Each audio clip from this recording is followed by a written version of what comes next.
खुशाग्र वैश्य, चैतन्य आर्या, जगजीत सिंह, विनय, चिन्मय, निखिल जैन।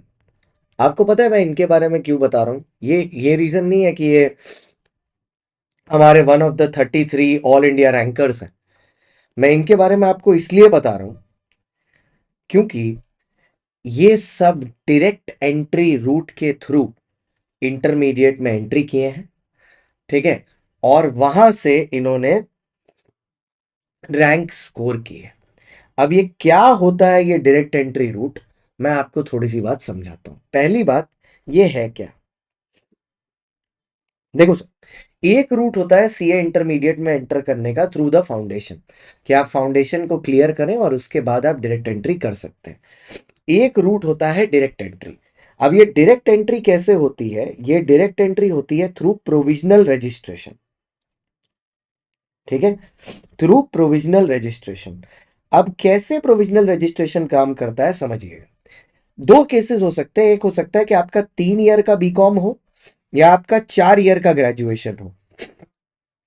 अगर आपका 3 साल का ग्रेजुएशन है तो अपने फोर्थ सेम के रिजल्ट के साथ, फोर्थ सेम के रिजल्ट के साथ, और अगर 4 ईयर का ग्रेजुएशन है तो सिक्स्थ सेम के रिजल्ट के साथ, ठीक है, आप अपनी रजिस्ट्रेशन करवा सकते हैं, रजिस्ट्रेशन करवा सकते हैं।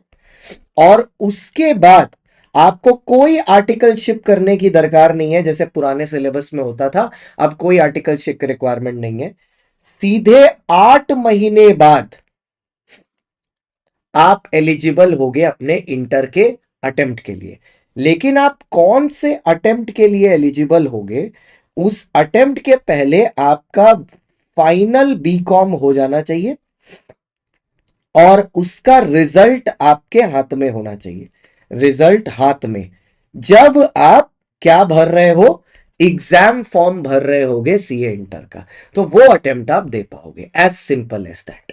ये होता है डायरेक्ट एंट्री का प्रोसेस। बिना किसी आर्टिकलशिप के, बिना किसी फाउंडेशन को क्लियर करके आप जंप कर सकते हो इसमें। अब किन बच्चों को जाना चाहिए मेरे हिसाब से डायरेक्ट एंट्री अप्रोच में? एक तो सीधी सीधी बात है कि अगर आपका फाउंडेशन के, ठीक है, फर्स्ट अटेम्प्ट नहीं हुआ, 2 अटेम्प्ट हो गए हैं, सेकंड अटेम्प्ट है, ठीक है, और आप देख रहे हो कि आपने ऑलरेडी सेकंड ईयर कंप्लीट कर लिया है, आप तो भैया अपने फिफ्थ सेम में हो या फोर्थ सेम का रिजल्ट आपका 2 महीना में आने वाला है, तो आपको तुरंत चले जाना चाहिए डायरेक्ट एंट्री के लिए। या आपके फाउंडेशन के 3 अटेम्प्ट हो गए, ठीक है, आपके फाउंडेशन के 3 अटेम्प्ट हो चुके हैं और आप अपने 1.5 ईयर का बीकॉम कंप्लीट कर चुके हो, मतलब लेट्स से आपका थर्ड सेम हो चुका है, थर्ड सेम कंप्लीट है। मैं ऐसे भी बच्चे को बोलूंगा फालतू टाइम वेस्ट करके फायदा नहीं है भाई, तू सीए इंटर की प्रिपरेशन शुरू कर डायरेक्ट एंट्री के साथ, डायरेक्ट एंट्री के साथ सीए इंटरमीडिएट की प्रिपरेशन शुरू कर।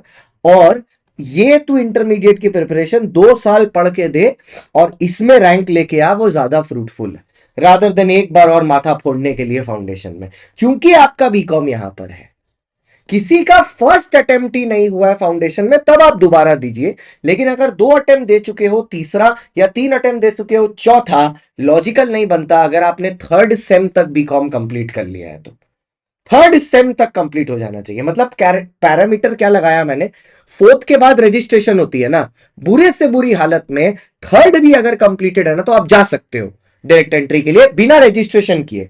मतलब क्या, आप पढ़ना शुरू कर दोगे, रजिस्ट्रेशन आप 6 महीने बाद करना फोर्थ सेम कंप्लीट होने के बाद, लेकिन आपका टाइम नहीं वेस्ट होगा ना फाउंडेशन के चक्कर में, क्योंकि आप वो नहीं हो रही वो चीज, तो आप आगे बढ़िए। तो दिस इज एन ऑल्टरनेटिव कि जो बच्चा बोल रहा है ना कि सर मैं फाउंडेशन दे दे के पक गया, या मेरे से मैथ्स नहीं हो रहा है, मेरे को नहीं करना है मैथ्स, और मैं ऑलरेडी बीकॉम में इस लेवल पर हूं, तो क्या इसको यूज कर सकता हूं कि नहीं?